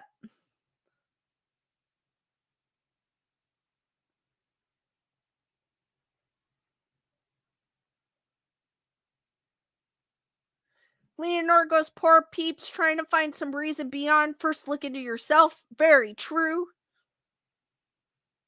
D Nice goes, no religion should ask for your social security number. Exactly. Brandon, what's up?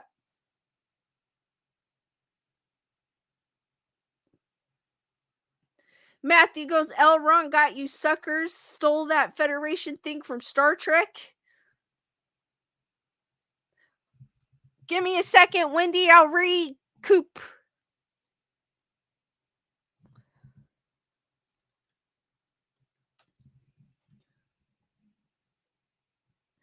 Okay, Xenu was the extraterrestrial ruler of a galactic confederacy who brought billions of people to Earth, then known as Tigiak.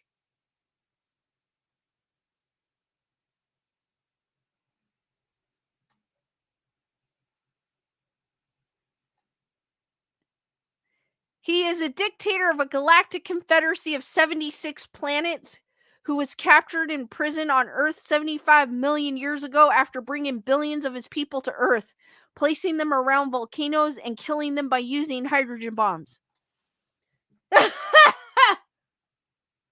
That is Xenu.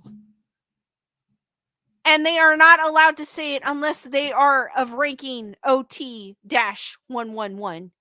I am not kidding. I read that in an article in my last stream.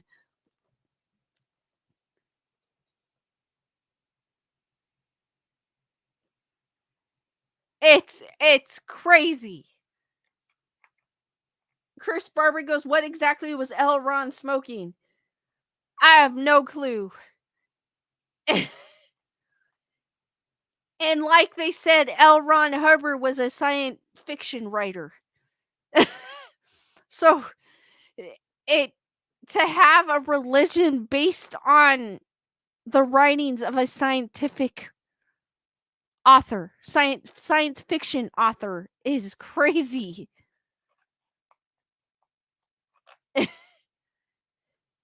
It is, but I do not. Bernadette goes, "Let's go to Club Xenu spinning his DJ loop."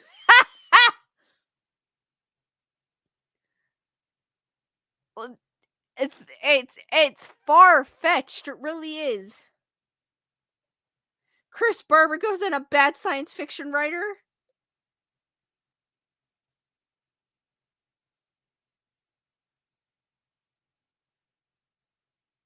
Yeah, like, that's great. I don't know. I mean, to each his own. I am open to whatever anybody believes in. I never, discriminate against but that is just I'm pretty very open about it because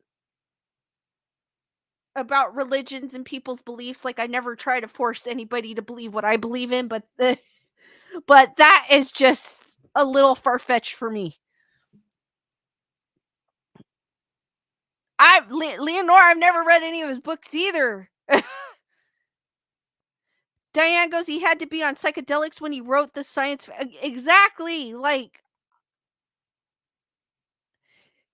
it's crazy."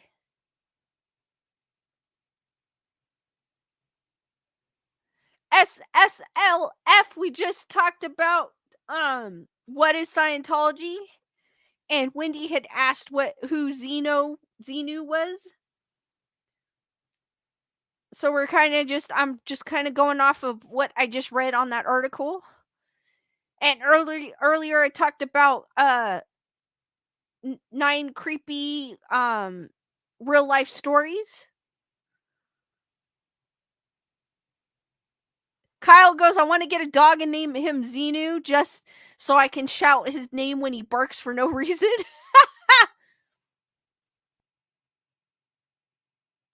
Matthew goes, "May have been the same way Stephen King was on when he made Maximum Overdrive."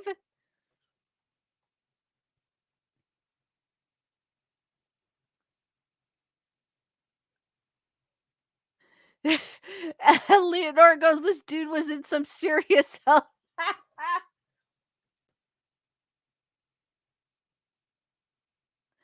Chris was on, "I had to read one in high school sci-fi literature." Tirana found what? Tirana found the duck? I mean, at least if it seemed like it was like Xenu, I feel like the name Xenu would be like a demon if it was in another religion.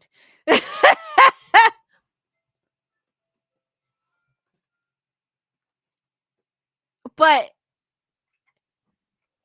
it's like to say that you have things inside you that need to be audited is to each his own.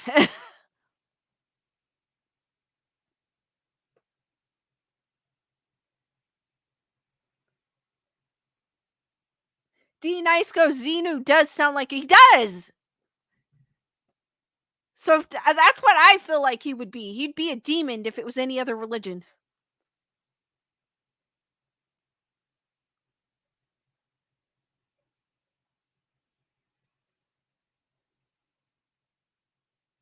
Leonard goes, "I agree, could be a demon, not this."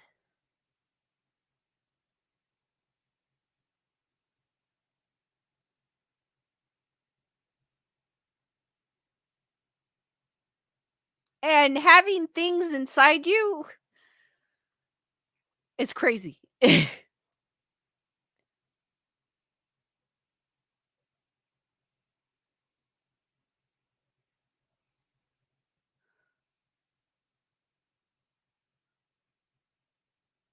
But like I said, to each his own. It's just sad that people fall into things like that and they have to um they pretty much live and breathe it 24/7. So like to me that's not a life in a way.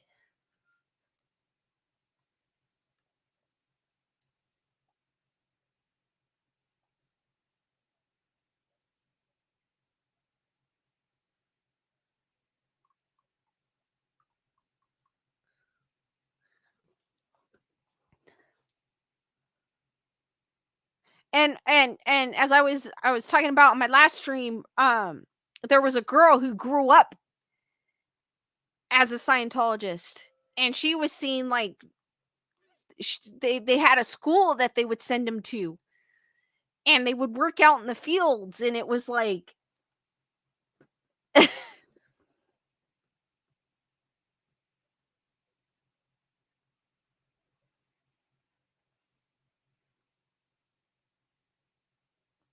Diane goes, kind of sounds like one of the bad ghosts from the first Ghostbusters, that refrigerator guy.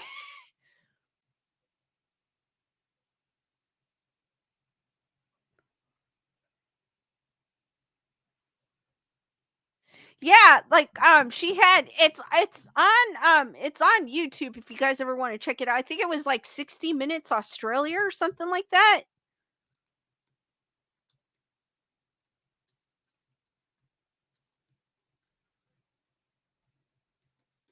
And she met her husband there too as well. Yeah, it's the Church of Scientology's founder's niece speaks up. And she grew up in it, and she would talk about her experience, and then she met her husband, and luckily, and it said they didn't realize, I think when they were sent to Australia on like a trip or something like that, she said, don't quote me, I might be mistaken, that's when she realized that what she was going through wasn't normal. But they left Scientology though. They were able to leave.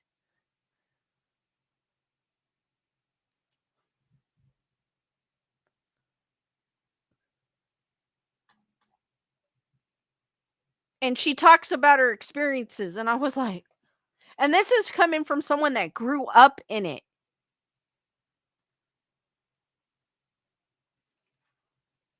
And so I thought that was just crazy.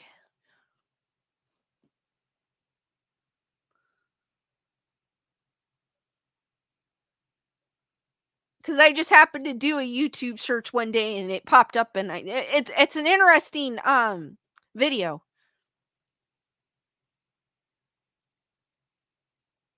It is crazy and it's sad, but she was able, the good thing is that her and her husband was able to get out of it. So that's a plus. They got out of it and they realized what what they were going through. And sometimes that's all it takes. Cuz sometimes when you're living in it, if that's all you know, you don't realize what experience you're going through until you actually see something else other than what you're going through. So that makes sense to me. It kind of was like me. Like I had really strict parents, and when I went to college way back in the day and everyone was talking about they were like, "Oh, I could do this, I could do that." And I was thinking it's the same. I feel the same way. Like I could kind of relate to her. Like I had really strict parents growing up. They would always like keep an eye on me. Like I had to be back when the street lights came on type of thing at 19. So when I went to college and I would hear all these people talk about like what things they would do, I was like, I was never able to do that. I could not do that. So that's when I realized like what I was going through. And then I was an only child too. So I realized like, whoa, there's other things out there besides what I'm going through. So that's when I was like a late rebeller.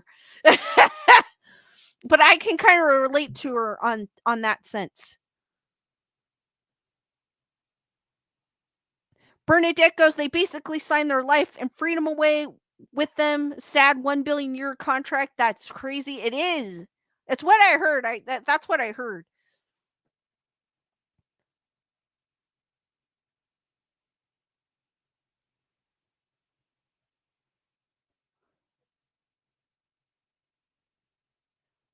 Oh, I agree, SFL. There's like a bunch of crazy with the evangelisticals, or like with extreme evangelicals.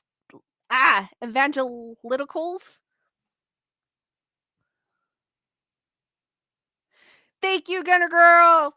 Mr. Ruck Gaming, what's up? Leonardo goes, when you break through those things, it makes you very courageous. Thank you.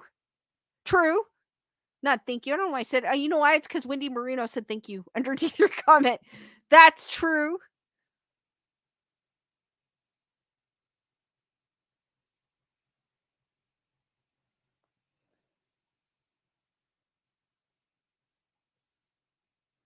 Matthew goes, contract is something for the devil. Not, I agree. You shouldn't have to sign a contract for something you believe in.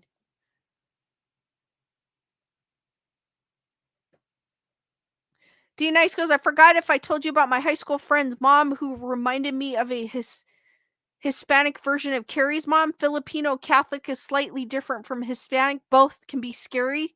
Whoa.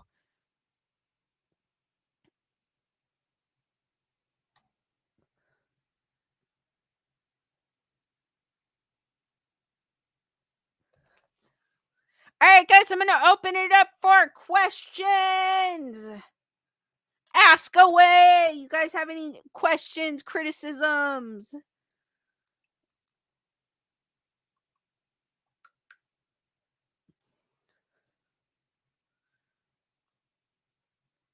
Complaints?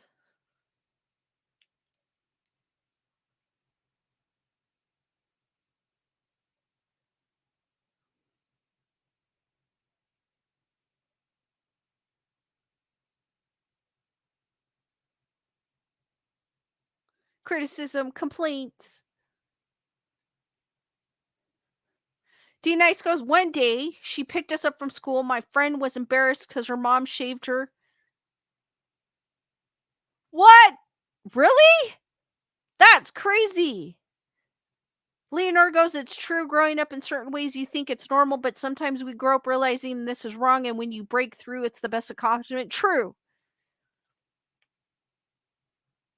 Very true, Leonor. And then that's how you learn about yourself as well. And sometimes you got to learn from your mistakes. And you have to be set free so you can learn what is out there and be able to take care of yourself as well.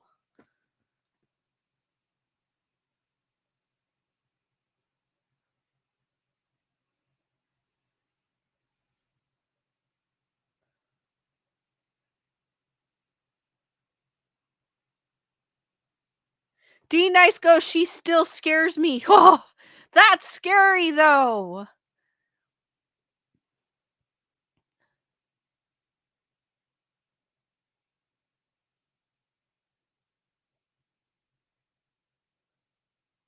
D Nice goes, she lives a full time in Mexico now. All right, so you're not close to her, so I guess that's a good thing, D Nice, because she sounds like a scary person.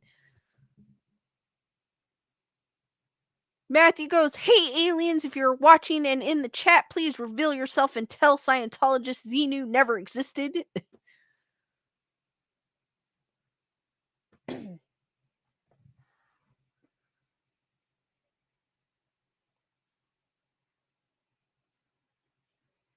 Guys, do you have any questions, comments, criticisms,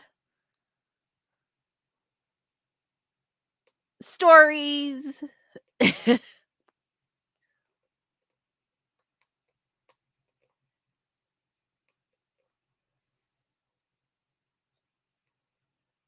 Thank you, Leodore.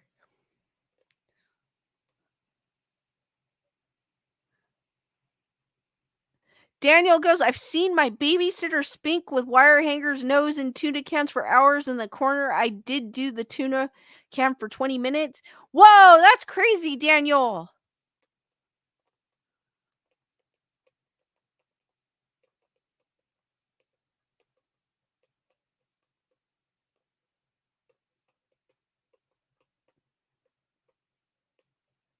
That's still crazy to be put through that.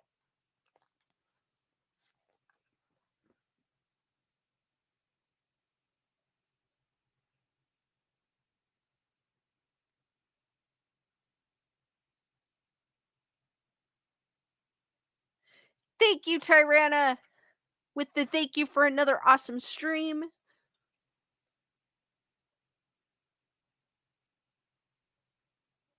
Hey, SLF, you did the right thing. That he didn't want your friend around. He didn't want to he didn't want you to associate with your best friend. I'm glad you told him that.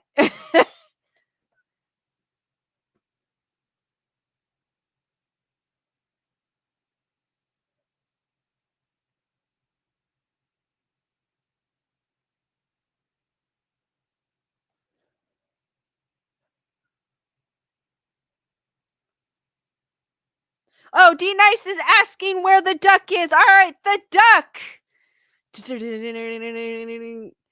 is right there above the camera with the butt up. I hid the face so you guys couldn't see the eyeball, so it's right there. And you guys found it. I was so proud because I hid it. Bernadette's asking, are you going to watch Winnie the Pooh when it comes out? Or are you going to eat honey while watching? You know what? I may check it out. I mean, I won't. If they have that on the movie theater, I am not going to go see it at a movie theater.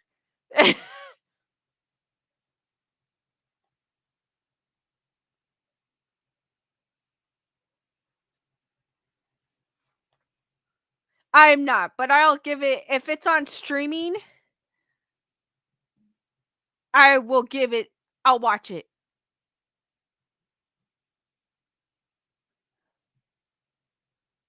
Chris goes, my mom used to take me to all kinds of scary movies because she wanted to see them and didn't have a babysitter.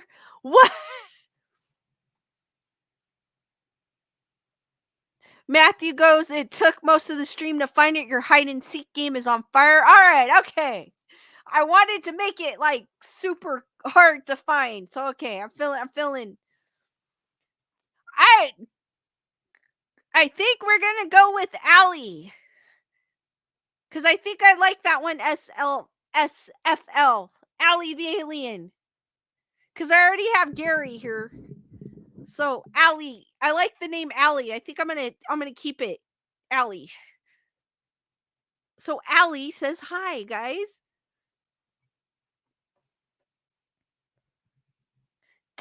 Diane goes, sneaky Lisa, couldn't find the duck.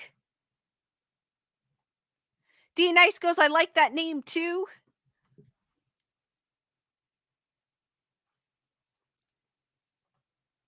So she's gonna say hi.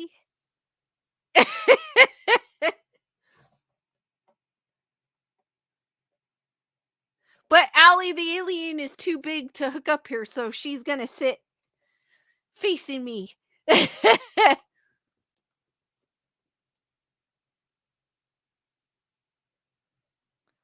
I like that name, so I'm gonna stick with it.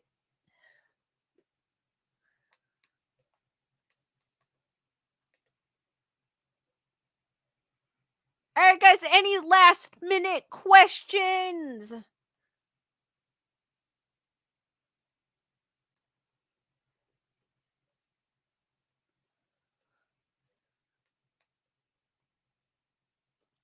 And she glows in the dark too, like Gary. I had no idea Gary glowed in the dark until I turned the lights off, and I was like, it glows? Thank you, Heather. Whatever. Good show. Interesting.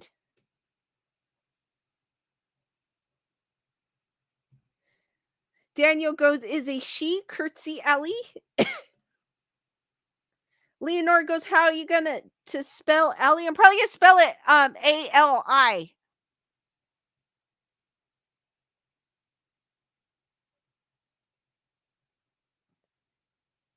Heather whatever goes, yeah, I love glow in the dark stuff. So do I.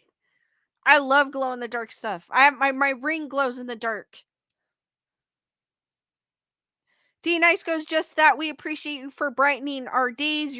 You've come a long way since your channel started. Super proud of you. Thank you, D Nice. I appreciate that.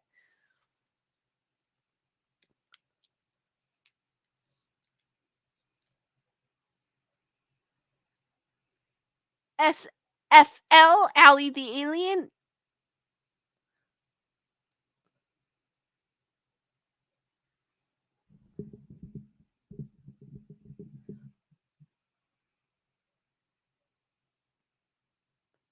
with the "That's so cool." Wendy goes, "My nails glow in the dark." That's cool, though. That is.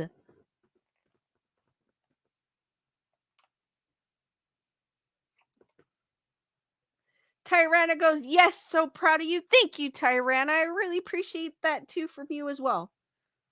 Matthew goes, "That's so Xenu."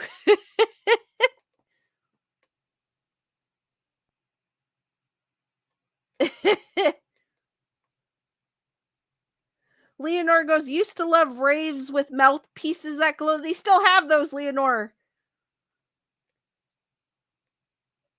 Bernadette, thank you for being a member of the Wolf Pack for 9 months. Here's to a better year for you, 2024. Thank you, Bernadette, and hearts for Bernadette, guys.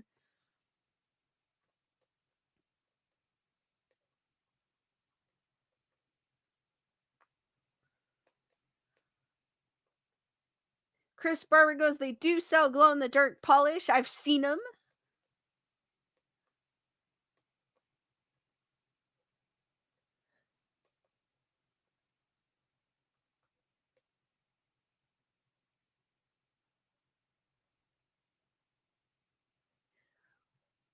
Any last minute questions? Any last minute questions? Before I end the stream and bid you all farewell until the next one. Thank you, SFL, for your super chat. I am proud I named the alien the other night. Yes, you did. Thank you for your super chat. Hearts for SFL. I liked the name so much I stuck with it. D Nice goes, "Do aliens like pizza?" I don't know. I would be surprised if they didn't. Pizza is like everybody likes pizza. Leonor goes, "Lisa, how much do you believe in Xenu?" It's all science fiction to me, Leonor. Like I was saying earlier, I feel like Xenu sounds more like a demon than it does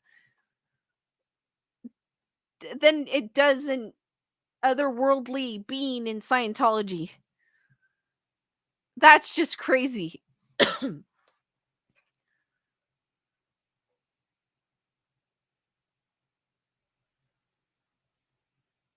Matthew, nothing wrong with pineapple on pizza. I like pineapple on pizza.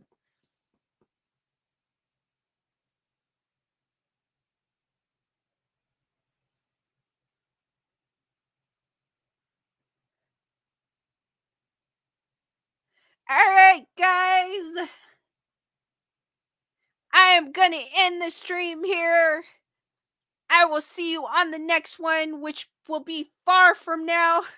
I wish I could go on an extra day, but for right now I can't. So the next one will be Saturday at 8 p.m. Pacific Standard Time. Thank you for joining me on tonight's Grayson Report. And I will see you on the next one again, 8 p.m. Pacific Standard Time on Saturday here on YouTube, the same place. Not the same time, it's going to be a different time, but same place. And thank you guys for joining me, and good night. You guys are awesome, and I'll see you on the next one. Be there or be squared, and stay spooky. Good night, guys.